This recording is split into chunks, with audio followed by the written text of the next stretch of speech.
This is Common Sense Radio.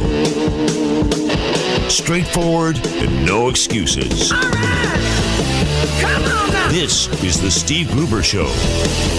Call me crazy. Oh, yeah. What I said was perfectly right and spot on accurate. Boy's got a mouth like a cannon, always shooting it all. Stop. Got it. Yeah, stop. I mean, you're way off script. Got it in me. Gonna quit until it all comes out.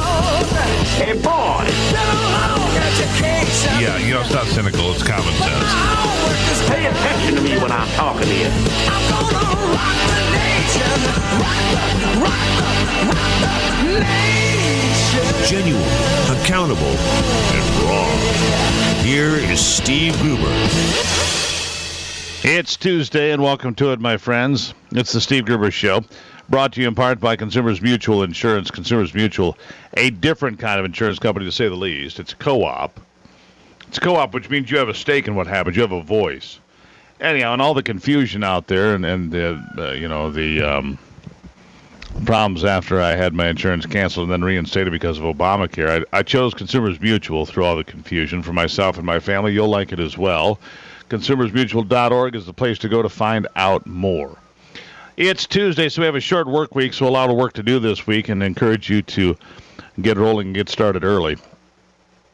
Something I've been meaning to talk about, and I haven't gotten to, but I'm going to right now, which is this Kentucky clerk, this county clerk, Kim Davis.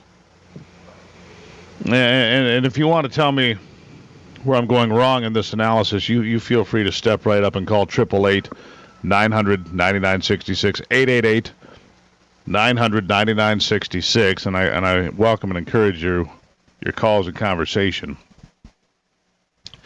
But the whole notion that somehow Kim Davis, the Rowan County, Kentucky clerk who refused and is refusing to do her job by issuing marriage licenses, is being attacked for being a Christian, to me is utter nonsense. The truth is, Davis is refusing to do the job she was elected to perform and refusing an order by a federal judge as well, and she is wrong. Period.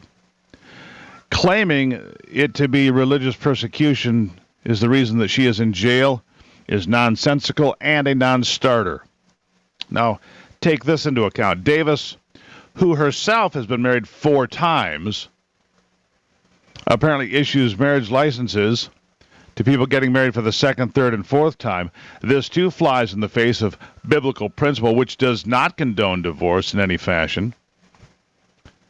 For the likes of Mike Huckabee and Ted Cruz that are trying to equate her detention as Christian persecution are only making such silly comments, and the misguided idea that will help them somehow win an upcoming primary. Now, neither will win any contest, and I wonder if either one will win a single delegate. Let me put it a different way, just so you understand where I'm coming from. To illustrate the problems with her argument from a logical point of view, what if a Christian approached the county clerk to get a concealed pistol license, and that clerk was a Quaker? Quakers are also Christians and are also avowed pacifists. Therefore, denying a concealed weapons permit would be consistent with their beliefs. Now, would that be okay if they denied a concealed weapons permit? Would that be okay? What if a clerk claimed a religious belief to deny a marriage license to a mixed-race couple? That used to happen in the 1960s. You see, randomly ignoring the law by claiming a religious authority, in this case, just doesn't pass the logic test or the liberty test, for that matter.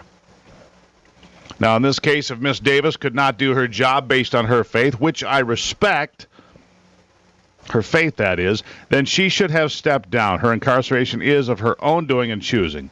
And speaking of the incarceration being of her own doing and choosing, it is also important to note that she is a die-in-the-wool Democrat. Surprised? Or did you already know that? It makes you wonder if this whole thing is just a political stunt aimed at trying to embarrass Republicans. I mean, how else can you explain her hardcore party affiliation? Either way, she should be in jail for not doing her job she was lawfully elected to perform. I'm going to start with Phil this morning in Kalamazoo. Phil, welcome to the program on the hotline. Yes. I want to comment on what you just said there about marriage and the Bible. The Bible does allow for divorce in one condition, that is adultery. So we don't know, and we're not going to judge her past husbands. May have committed adultery, freed her up to divorce and remarry. So 4 times she's been married, and come on, Phil. I don't agree with it, but it's not our place to judge that. I would say that she's going to have her day in court. She has taken a stand on a belief she has. How would that be any different than somebody taking a stand as a Muslim in a restaurant saying, I won't serve pork in my restaurant? Or there's many other cases. Well, a private business, there's a big difference there, Phil. A private business is a private business. It's a government official elected to do a government job, and she's refusing to do her job based on her religion. And I respect the fact that she has her faith. I do. But if you can't do the job you were duly elected to perform, then you should respectfully resign, say, I can't do that, I don't agree with that, and move on. Well, I mean, again, take my example. Hold on. Yes, I agree with that as well. However, she has a belief, and I think she has taken her stand. So we're going to let the courts decide what comes out of it, I guess. No, fair enough. Phil, thank you for checking in from Kalamazoo. Hey, we don't agree with all laws. We really don't agree with all the laws. And well, that's right. Sometimes you have to take a challenge of a law in order to change that law. You're absolutely right, Phil, and I appreciate you checking in. Thank you so much. All right. You're welcome. See you. Bye. Phil calling in from Kalamazoo. The phone number here is 888-900-9966. 888-900-9966. Should Miss Davis be in jail or not? I think she's where she belongs. Phil, well, he's going to let the courts decide. Frank and DeWitt, welcome to the program. What are your thoughts? Good morning, Steve. Respectfully, I think there's 4 reasons why I disagree with you. Number one, the particulars of this case, the woman is actually not refusing to give the license. She is only asking that her name be taken off the license thing, and then that she would do it because her religious belief doesn't hold on. Let me take them one at a time, Frank. Hold on, Frank. I'll take these one at a time. In my job, I don't get to pick and choose which job responsibilities I'm willing to perform as part of my job. So she's wrong there. Next point. Well, no, she's not wrong, because this, in effect, makes it impossible for any Christian to hold a public office. Number 2, it's hypocritical, not really from you, but mostly by the Democrats, to attack this person, saying no one is above the law, when the governor of Kentucky, he and his attorney general, because his attorney general didn't want to defend the Defense of Marriage Act, they just didn't, and neither did Barack Obama. And Barack Obama, I didn't say that was right either. Is above the law, and even in the law, you're going the wrong. But Frank, through. Hold on. But Frank, you're getting off the track here. It doesn't matter what Barack Obama did or didn't do. It matters what she did or didn't do. And the second thing is, she's a Democrat. So for Democrats to attack her, they're attacking one of their own. Real quickly, I'll give you one more point, but we got to run. One more, real quick. Well, it's basically, this is making it impossible for a Christian to hold public office. It'd make it impossible for a Muslim or a lot of other religions to hold public office, too, because they also are opposed to gay marriage. So it's not just designed, it's the law of the land. The Supreme Court said so, whether you like that or not. That's why we hold elections. That's why we hold elections, Frank. Taking a closer look at the stories that affect you most with a big dose of common sense. It's 18 after the hour on this Tuesday. Welcome to it. It's the Steve Gruber Show. If you'd like to find out more, stevegruber.com. You can find the articles that we're talking about, whether it's Miss Davis or just about anything, including like gun control, for example. And there's an article, and I'm reading this from the Crime Prevention Research Center, an article in USA Today that says that the renewed call for gun control following some high-profile shootings in America are driving more background checks, therefore driving more sales. Here to talk about it is John Lott, the president of the Crime Prevention Research Center. Dr. Lott, welcome back to the program. Doing great. I hope you had a good long weekend. Yeah, it was terrific, and I hope you enjoyed your time off as well. But, in the debate over gun control, there really is no time off, and you're at the forefront. You're the tip of that spear oftentimes. But reviewed calls for more restrictive, this is from USA Today, and I'm going to take a sentence here. Reviewed calls for more restrictive gun laws following a succession of fatal shootings in the United States immediately appear to be generating a boost for the gun industry. What do you make of this article? I think it's just wrong. It's true that in August gun sales were at a record level, but they were also at record monthly rates from May through July. And if you compare it to a year ago, gun background checks were up about 12.9% from August last year to August this year, but they were up by over 14% from July last year to July this year. And so you think that your assertion then is that USA Today is trying to take these statistics and make them fit the narrative that they want? Yeah, I think so. I mean, I think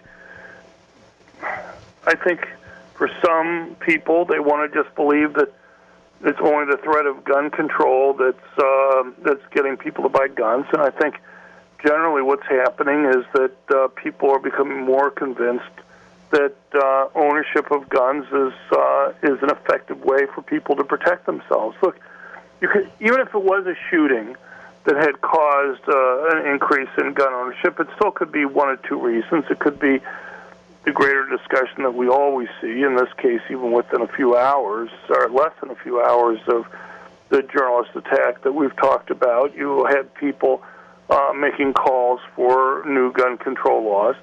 Or it could be simply that people realize that police are extremely important, but they can't be there all the time. And when you have criminals that go and attack people on the street, you can't wait for the police to protect you. You have to be able to protect yourselves. And so you could have increased gun sales because of that. But I don't think that they want to make that claim. I think they just want to say people just want, because the media generally seems to avoid discussions about defensive gun uses, and I think they just want to chalk it up to people being afraid of more gun control, which, as I say, I think is clearly factually wrong in this case. We're on the line with Dr. John Lott, the president of the Crime Prevention Research Center, the man who's written all the books on guns that have the emotion taken out and the facts put in for your review, and they're a fascinating read. So, Doctor, what do you attribute this increase year to year of 12, 13, 14% in background checks and sales and so forth? USA Today clearly trying to mold the narrative to help their story along. But what do you attribute that to? Why the increase in background checks? Why the increase? And it seems to be pretty significant since Barack Obama took office. A significant increase in gun ownership and sales. Why? Right. Well, I mean, I think there was an increase when Obama became president. But I think, look, if you look at surveys, there's been a huge change over the last 15 years in people's views on guns. If you Gallup asked people in 2000 whether they thought owning a gun in the home made them safer or made them riskier. Well, in 2000, you had about 35% of Americans who said owning a gun made them safer. The end of last year, it was up to 63% of Americans who said owning a gun made them feel safer. You look at a Rasmussen poll that came out the end of last year on whether or not gun ownership in your community by others made you feel safer. Well, that's changed just as much now. It's actually in the high 60% range that people saying that they feel safer knowing that other people in their community own guns. And so, it's been a sea change there, and I think the increased gun ownership moves in parallel with people's views on whether they think owning a gun makes them feel safer or not. And I think for a lot of folks, especially and coming up later here on the program, Rick Ector will be here, Legally Armed in Detroit, the proponent of that organization. An African-American man robbed at gunpoint in his driveway, said that'll never happen again, became a licensed, certified NRA instructor, has been instructing people in Detroit and elsewhere in that part of the country to become proficient, to get their concealed pistol licenses, and protect themselves. And he has never been a victim since. And we'll talk to we him have on our website, a bit on the program. We have a couple examples just from those last week. In Detroit, you had a concealed handgun permit holder who was threatened with robbery from an armed teenager, and he was able to. And the teenager put several bullet holes in the guy's car, but the person was able to defend himself because of his permanent concealed handgun. You had another case just a couple days ago where a 50-year-old concealed handgun permit holder in Detroit defended himself against 2 armed robbers. So, I mean, just within the last 4 or 5 days in Detroit, I mean, you've had several big examples of concealed carry permit holders who may not be alive today if it wasn't for their ability to go and have a permanent concealed handgun to defend themselves. And I think it's a good point, Doctor. I think good point. Police Chief James Craig should be greatly thanked for encouraging people to be able to go and defend themselves. Agreed. Dr. John Lott, the president of the Crime Prevention Research Center. Thank you for your time and conversation, as always. Thank you very much. Injecting common sense into the conversation, it's the Steve Gruber Show.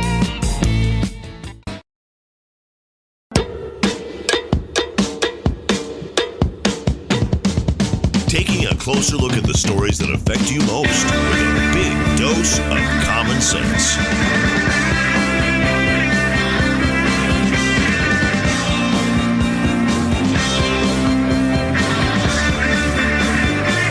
All right, welcome back to the Steve Gruber Show on a Tuesday. Hotline number 888-900-9966. I value your input, which is why I put the number out there every day. 888-900-9966. Steve on the hotline in Kalamazoo before we go to our next guest. Steve, welcome to the program. Yeah, I'll be quick, Rank. Hey, that guy was lying through his teeth. I mean, he finally admitted that it is a shared energy grid. But also, he goes, well, we're going to replace one power plant, or 6 or 7 power plants with one gas fire plant. Okay, that's all well and good. That plant may be able to supply the power that these other 6 or 7 were supplying to customers. But if it goes down, what happens then? Everybody remember what happened with that oil field refinery or oil refinery? Went down for a couple of weeks of a busted pipe. What our gas prices did then? Prices skyrocketed like crazy. You have no redundancy. You got no backup if one is replacing 6 or 7. Well, that's right. And it's 1.3 gigawatts that's coming offline. We don't just wave the magic wand and replace that. Steve, thank you for checking in.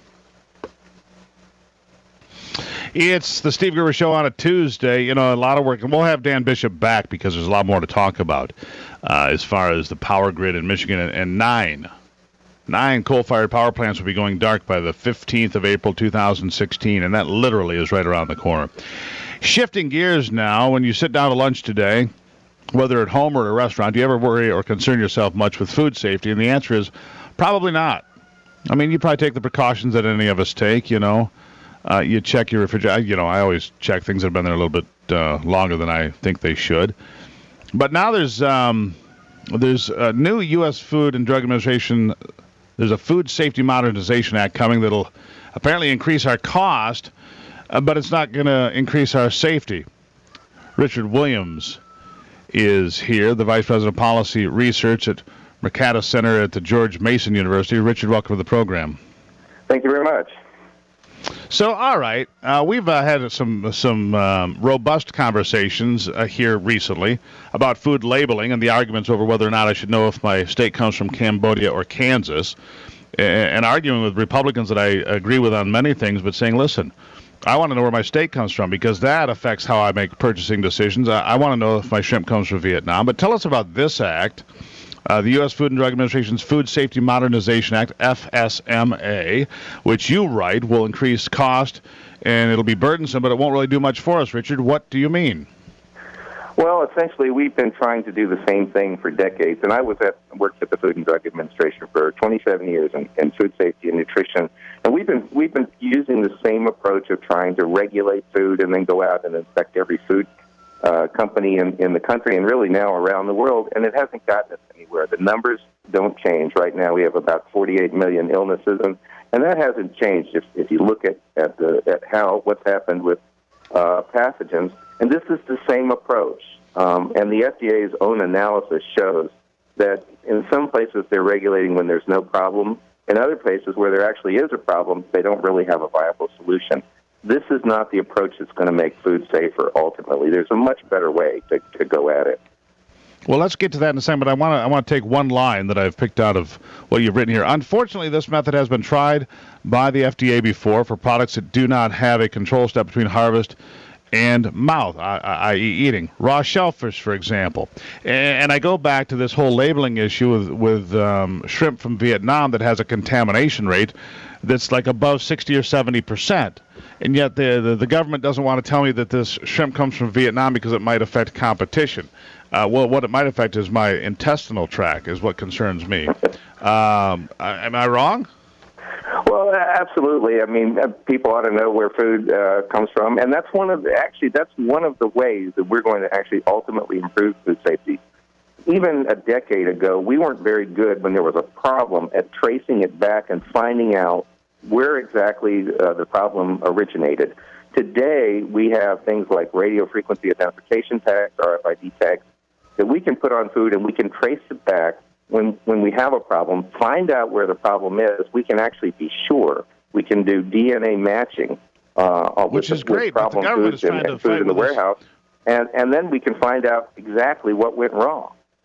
Well, right, but the government, meanwhile, is trying to fight us, saying it stifles competition. So some of these free trade agreements mean that we can't label food and tell people where it's coming from. Meat products, fish products, seafood products, which is just baffling to me. And I've got Republicans that are arguing with me and Democrats that are arguing with me. And at any rate, that's a conversation for another day. How do we make our food safer, Richard? There's two new technologies that are going to help us. The first is the one I mentioned, traceback. Again, a decade ago, the odds are if you had a problem, you weren't going to be found out. Today, we're much better at tracing foods back to where the problem is. That creates an incentive for every manufacturer in their contract and in their own personal firms to do due diligence, to use the best technologies and to try to make their food safe. So traceback is one thing that's going to help us.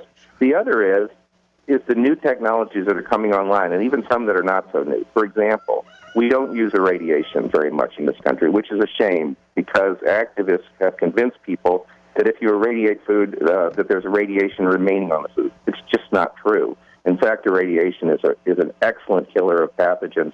It'll make food safer. But beyond that, there's all sorts of new technologies coming online, like smart packaging, where you use nanotechnology that can actually tell you whether or not the food is contaminated as it becomes contaminated. In some cases, they may be even able to spray a little antibiotic on the food and make the food safe. All sorts of new things. My problem is if we cause the food industry to spend billions of dollars complying with regulations that don't work, that's money that they're not going to have to spend to invest in new technologies that might actually make food safer.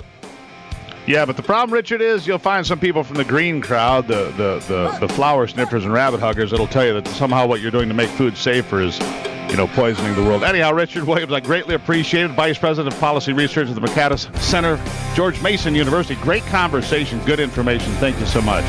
You bet.